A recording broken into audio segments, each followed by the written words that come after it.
Hey, what's up everybody? This is James coming at you again with yet another video. Today we're going to be talking about sublimation.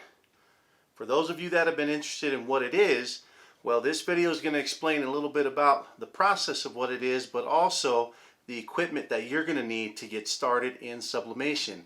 It's really easy and we're going to get into it right after the intro. Stay tuned.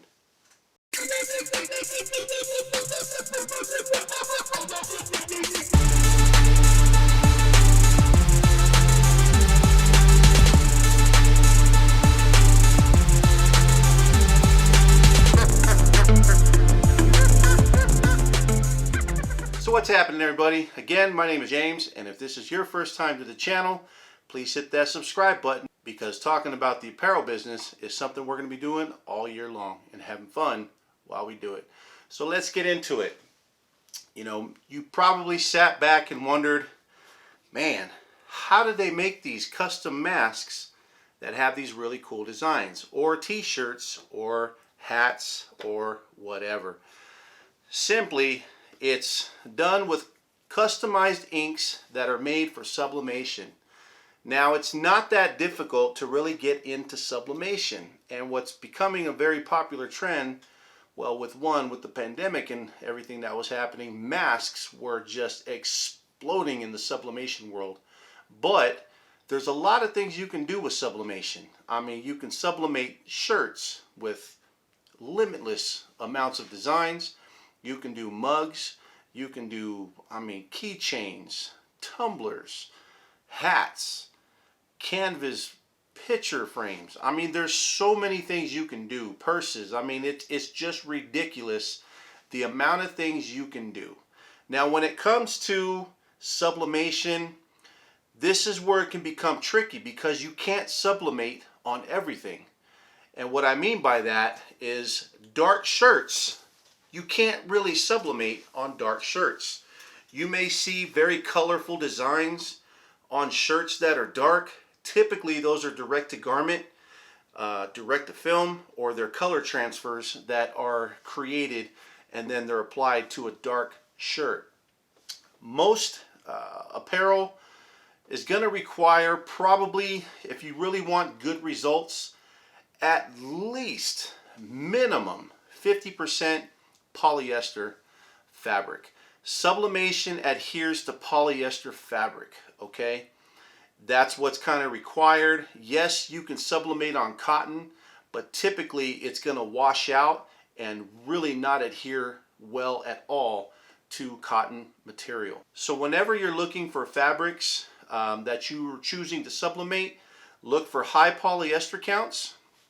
That way you get better vibrancies when it comes to your colors, and you get just better detail, and you get longevity out of that apparel. So for example, these masks I manufacture here in Los Angeles. This is 100% mini mock mesh fabric, and the color adheres extremely well to this fabric. So keep that in mind when you're looking for shirts. At least 65% or higher is pretty good when it comes to your colors. Now keep in mind, when you're printing sublimation, there is no white, and in some cases, blacks, you'll get your blacks, your basic CMYK colors, okay, your yellow, your magenta, cyan, and your black, okay? There is no white. So if you're sublimating on a white shirt, the white in your designs will be the white of the actual shirt itself, the fabric. Same thing applies to, like, say for example, a gray shirt. The gray is going to be, the gray of the shirt. So lighter colors like your light grays, your light blues, your light reds, you're not getting whites in colors like that, okay, at all. So the color, of your fabric is going to be the lightest color that you're producing. So keep that in mind when you're looking for colored shirts. Obviously, white shirts are going to produce the best results for you, okay? Now, things you're going to need to get started, okay? One, you're going to want to look for a good t-shirt manufacturer. Here's the bottom line when it comes to T-shirts, they can be hard to come by. And here's the thing. There are manufacturers out there that sell different T-shirts. So my suggestion would be to buy a sample of each manufacturer. Go somewhere like S&S Activewear, Alpha Broder. You know, you can check out these vendors. You know, in some cases you'll need to be a wholesaler or have a wholesale license or know somebody who has one in order to purchase from these companies. But what I typically do, because for me, it's all about the fitment of the shirt and how it looks. I personally don't like crappy looking shirts. I don't like boxy, loose fitting shirts. For others, they like that look. It's no big deal. But me personally, I'm more on the side of like next level Bella Canvas style shirts that just have a nice, more tapered look to them, which makes them look more quality because they're a little bit more fitted. You know, in most high-end department stores, that's more the styles that they sell. But when it comes to sublimation shirts, polyester, hey, you're just going to have to look and you're going to have to purchase different samples to figure out what you like.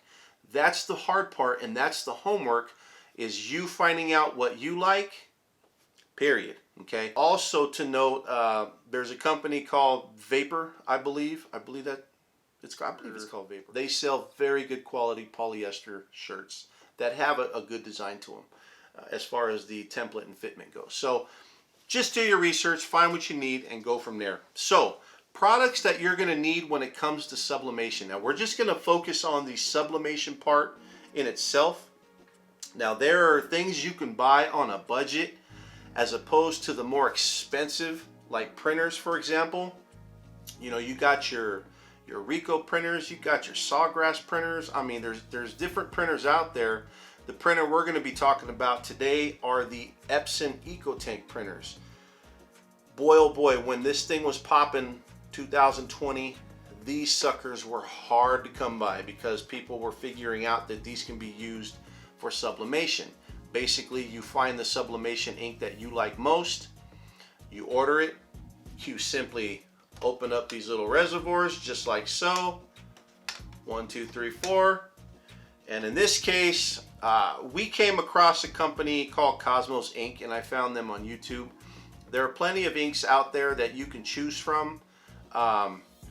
This is one, you know, that I'd recommend because we've had great results with it.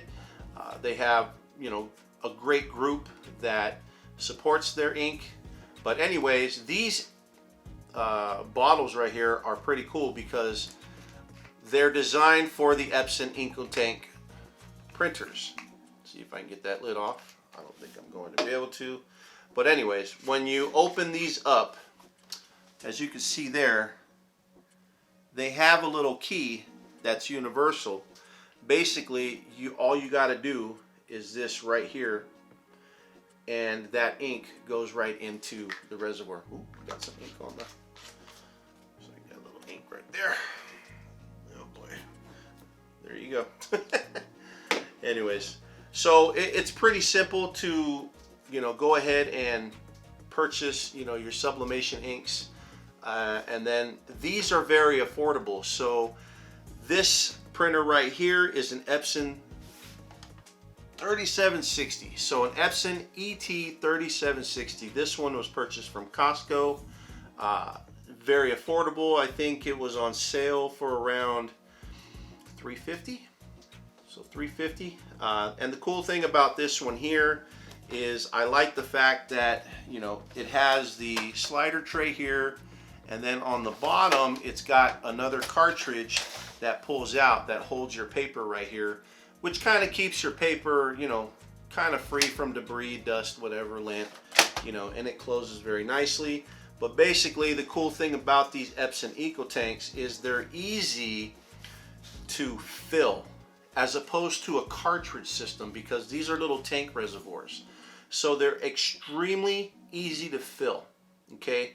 If you get, say, an older workforce Epson, which there are kits that are made for those, but they're cartridge based, and you got to get a little needle and you gotta, you know, siphon the ink out. Then you gotta come to the cartridge, you know, inject your ink into the cartridge. Sometimes you gotta pull the cartridges out, and then they have, because they're universal kits, they might have you know, separate chips in them. Sometimes your printer here, if it's an older workforce, you know, WF model something, you put the cartridge in there and it might not read the chip because Epson's blocking that. It's quite a nightmare on some of those older model Epson workforce printers. These eco tanks with the reservoirs are just awesome. Okay, they're almost, well, not almost, they're extremely low on maintenance and probably the best choice for you. They'll range anywhere from probably $179 as high as $1,000+ for your biggest one. I mean, the biggest, baddest one they got, which we have one of those, that is the ET16600 model.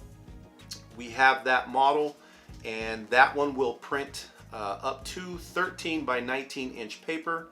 It'll do 11 by 17 inch paper and all of the you know, below sizes of paper.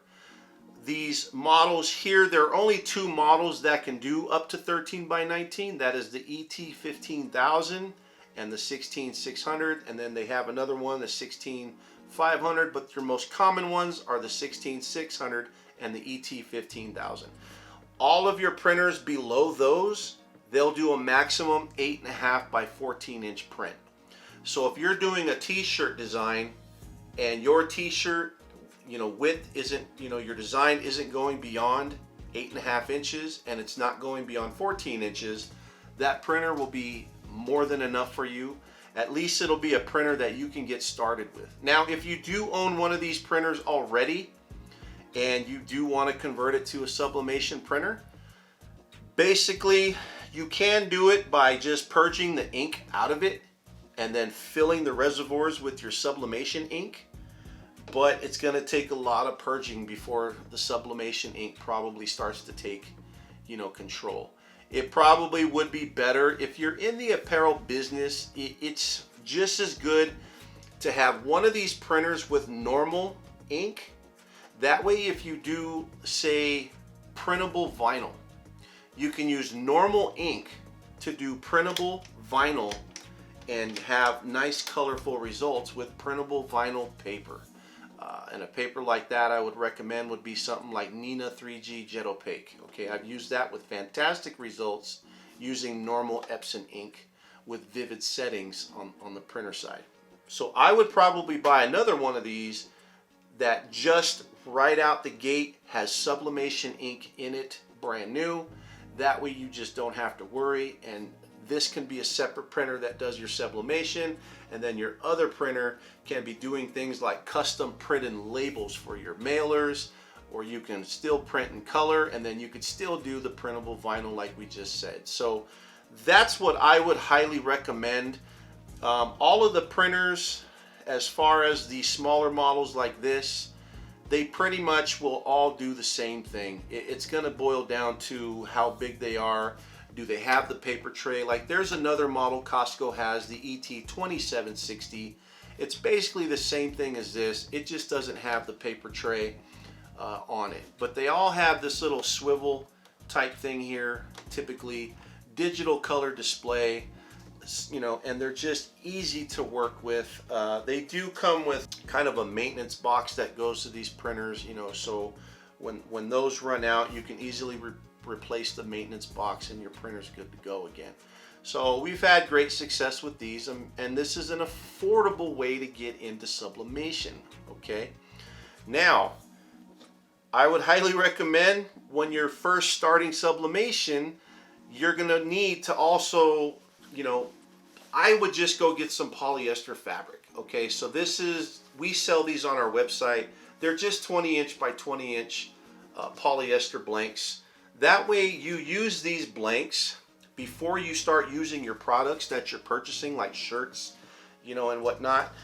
Use fabric material to practice on so that you can really dial in your colors first before you start wasting product that you spend a lot of money on. Okay, Heat press. You're definitely going to need a heat press. Now, if you don't have a heat press, I'm going to highly recommend you watch my heat press video for 2021. It highlights in detail the things you need to look for when you're purchasing a heat press, okay? Especially when sublimation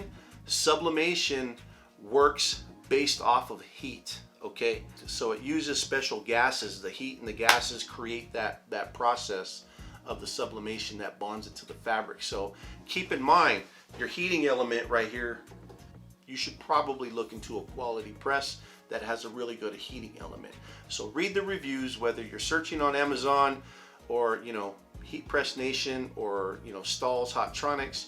You know, you could probably find a press there for a pretty good price that's going to last you a long time and have great support. So watch that video if you're looking for a heat press. It'll give you a lot of good advice. Also in the list, you're going to need sublimation paper. Okay, so your papers will range from 8.5 by 11 all the way as high as 13 by 19. Okay, I would suggest, you know, again, you're choosing your paper based off the type of printer you're buying. You know, what's the maximum print size your printer does, that's the type of you know, paper you're going to buy. I started off, when I got into it, I started off with an EcoTank 4700 series from Target. It was 179 bucks. And then I went to Heat Press Nation. I did their little discount code. I got 10% off or 20% off my purchase, and I bought 500 sheets of TexPrint XPHR. This is the sublimation paper you're going to want, and the reason why I say that is because TexPrint XPHR is designed for Epson printer heads. Okay, it's designed to work well color-wise with the print heads that are in these printers and stuff. So use that. And I'm not just saying that because I've tested that paper against 4 other papers: ASA 120, 125, Hammermill, which everyone was just, Hammermill's the best, you know. Bright white paper, we're talking normal bright white paper, and believe it or not, normal bright white paper got better results than Hammermill. And then we've even tested laser copy paper. Yes, you can use normal copy paper to do sublimation. Is it recommended?